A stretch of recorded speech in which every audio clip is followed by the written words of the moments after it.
لباس پہننے کے باوجود عوریہ نظر آئیں گی، لوگ ان کی طرف مائل ہوں گے، وہ لوگوں کی طرف۔ صحیح مسلم کی روایت ہے، یہ عورتیں جنت میں نہیں جائیں گی اگر توبہ نہیں کرتی، نہ ہی جنت کی خوشبو ہی پائیں گی۔ سلسلہ صحیحہ کی روایت ہے، ایک وقت آنے والا ہے کہ لوگ سوار ہوں گے یرکبون علی السروج، کس پر؟ سروج پر، چراغوں پر۔ چراغ کیسے ہوں گے؟ کاشباہ الرحال، جیسے کجاوے ہوتے ہیں۔ آج گاڑی کو سٹارٹ کرے تو کیا ہوتا ہے؟ یہ اس وقت کی بات اللہ کے رسول نے فرما دیا تھا۔ بس اوقات ہوگا یہ ینزلون عند ابواب المساجد، مسجدوں کے دروازے پہ بھی اتریں گے، لیکن ان کے ساتھ ایسی عورتیں ہوں گی جن کا پردہ نہیں ہوگا۔ اور آپ نے لفظ وہاں استعمال کیا کی، العنوہن فانہن ملعونات، لعنت بھیجیے، یہ ملعون عورتوں کی نشانی ہے جو پردہ نہیں کرتی۔ مجھے بتائیے یہ محبت کا کون سا انداز ہے کہ میں اللہ کے پیارے پیغمبر کے الفاظ بھی نازیبا استعمال کروں، پاکیزہ الفاظ بھول جاؤں؟ اور اللہ کے رسول صلی اللہ علیہ وسلم نے تو صحابیات کو حکم یہ دیا، جس کا تبصرہ کرتے ہوئے حسان شعر بولتے ہیں، یخمرن اطراف البنان من التقا ویخرجن جنح اللیل معتجرات۔ صحابیات نکلتی ہیں وہ تو اپنے ہاتھوں کی انگلیوں کے پوروں کو بھی چھپا کے نکلتی ہیں، وہ رات اندھیرے میں بھی نکلتی ہیں، کوئی پہچان نہیں سکتا کہ ہے کون۔ یہی تو ان پاکیزہ ہستیوں کی تعریف ہے۔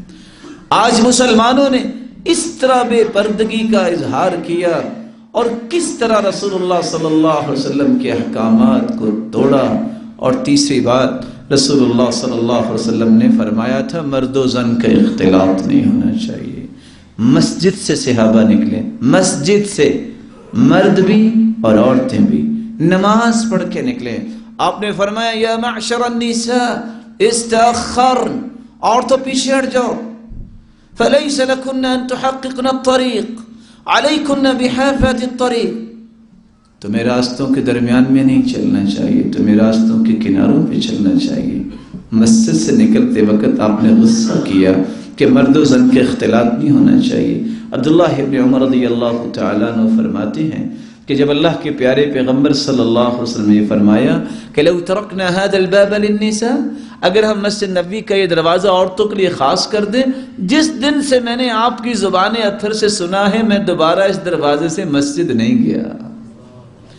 آج کیا ہے؟ یہ کون سی محبت ہے میرے محترم بھائیوں؟ کس طرح مرد و زن کا اختلاط، کس طرح یہ منایا جا رہا ہے؟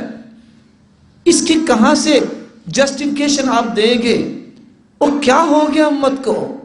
اللہ کے پیارے پیغمبر نے تو مسجد سے نکلنے والوں کو منع کر دیا جو حالانکہ عبادت کر کے نکلے ہیں۔ رسول اللہ صلی اللہ علیہ وسلم نے تو یہ فرمایا تھا اپنی نظر کی حفاظت کرو، 6 چیزوں کی ضمانت مجھے دے دو، میں تمہیں جنت کی ضمانت دیتا ہوں۔ اصدقوا اذا حدثتم، سچ بولا کرو جب بات کرو۔ اوفوا اذا عاہدتم، جب وعدہ کرو تو پورا کیا کرو۔ وادوا اذا اؤتمنتم، امانت دیے جاؤ تو خیانت نہ کیا کرو۔ وغضوا ابصارکم، اپنی نظروں کو جھکا کے رکھو۔ وکفوا ایدیکم، اپنے ہاتھوں سے لوگوں کو تکلیف نہ دیا کرو۔ اور آگے فرمایا واحفظوا فروجکم، اور اپنے شرمگاہوں کی حفاظت کیا کرو۔ یہ 6 چیزوں کی ضمانت دے دو، میں تمہیں جنت کی ضمانت دیتا ہوں۔ آج جو معاشرے کے اندر جگہ جگہ پہ نظر آ رہا ہے، کیا نظر آ رہا ہے؟ کیا کرے انسان؟ وہ جس انسان نے زندگی بھر گانا نہیں سنا وہ کہاں جائے؟ کون سی محبت کا یہ انداز ہے؟ میرے بھائیوں، آپ ہیں روشن چہرے جو اللہ کے گھر میں آئے بیٹھے ہیں، آپ کو سمجھانا ہے، آپ کو بتانا ہے مسلمانوں کو یہ طریقہ اللہ کے رسول کی محبت کا نہیں ہے۔ ہمیں نظروں کو جھکانے کا حکم دیا گیا ہے۔ اور پھر ہر شخص کسی کی ریڑھی پہ 4 کیلے اٹھا لے تو مار مار کے کیا کر دیتا ہے، یہ چور ہے۔ ارے بجلی چوری کرنا کوئی گناہ نہیں ہے۔ لعن اللہ السارق یسرق الحبل فتقطع یده، لعنت ہے اس چور پہ جو انڈا چوری کرتا اس کا ہاتھ کاٹ دیا جاتا ہے، اور رسی کو چوری کرتا اس کا ہاتھ کاٹ دیا جاتا ہے۔ اس رسی سے مراد کیا ہے؟ وہ آہنی تار جس سے کشتی باندھی جاتی ہے۔ اس بیضہ، اس کا مطلب انڈا بھی کیا گیا ہے، اور ڈھال کو بھی بیضہ کہتے ہیں، جو دشمن کے سامنے جائیں تو انسان وار سے بچنے کے لیے۔ اور اس کا معنی یہ بھی ہے کہ پہلے تو انڈے کی چوری کرتا ہے، کرتے کرتے وہاں تک پہنچتا ہے جب ربع دینار چوری کرے تو اس کا ہاتھ کٹ جاتا ہے۔ پہلے کسی کے گھر سے رسی بچہ اٹھاتا ہے، ماں باپ جب منع نہیں کرتے تو پھر اس کی عادت بن جاتی ہے۔ کیا بجلی چوری کرنا کوئی گناہ نہیں ہے؟ کس انداز سے ہم نے محبت کا اظہار کرنا شروع کر دیا۔ رسول اللہ صلی اللہ علیہ وآلہ وسلم نے فرمایا تھا، راستوں میں کسی کو تکلیف نہ دو۔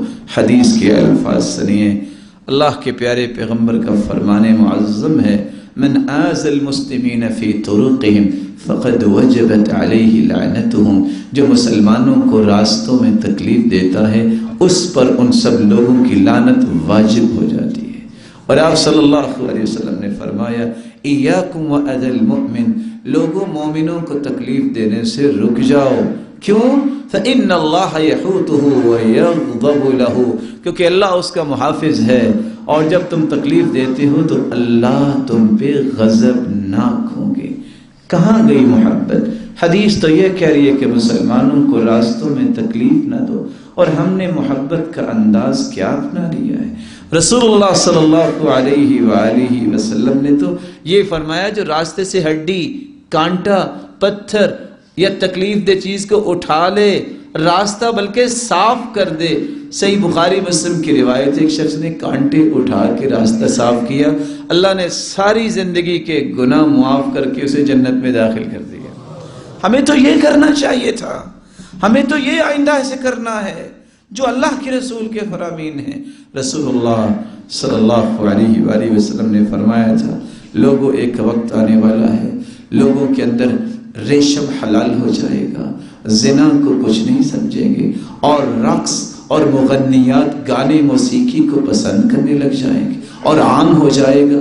ایک فقیر آئے گا مانگنے کے لیے، وہ اپنے لہو و لعب میں مشغول ہوں گے، کہیں گے کل آنا، لیکن جب وہ کل آئے گا تو کچھ کو اللہ نے بندر بنا دیا ہوگا، کچھ کو خنزیر بنا دیا ہوگا۔ رسول اللہ صلی اللہ علیہ وآلہ وسلم نے فرمایا، یمسح آخرین قردہ وخنازیر، بندر بن جائیں گے اور خنزیر بن جائیں گے۔